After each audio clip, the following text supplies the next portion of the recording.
আসসালামু আলাইকুম প্রিয় বন্ধুরা আমার।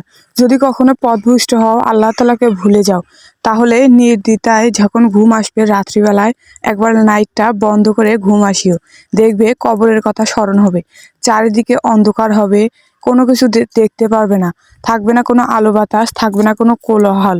রাত্রিবেলা যখন সবাই ঘুম আসবে লাইটটা বন্ধ করে দেবে, দেখবে কবরের কথা স্মরণ হবে।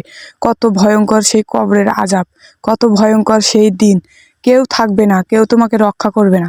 ওখানে আগুনের স্থানের মধ্যে তুমি আগুনের মধ্যে জ্বলবে, তোমাকে কেউ রক্ষা করবে না। তোমাকে অনেক সাপ বিচ্ছুই কাটবে, কেউ তোমাকে আসবে না, তোমার প্রিয়জনও আসবে না তোমাকে ওখান থেকে বাঁচাতে। শুধু একমাত্র তোমার নেকি কাজ আসবে তোমাকে ওখান থেকে বাঁচানোর জন্য। বন্ধুরা, তাই 5 ওয়াক্ত নামাজ পড়ি, ভালো ভালো কাজ করি, যেন কবরের আযাব থেকে মুক্ত পাই। বন্ধুরা, চ্যানেলটা ভালো লাগলে অবশ্যই একটা সাবস্ক্রাইব করে দিয়ে পাশে থাকবেন, আর আমাকে ভালোবাসা একটু দিয়ে এগিয়ে দিবেন।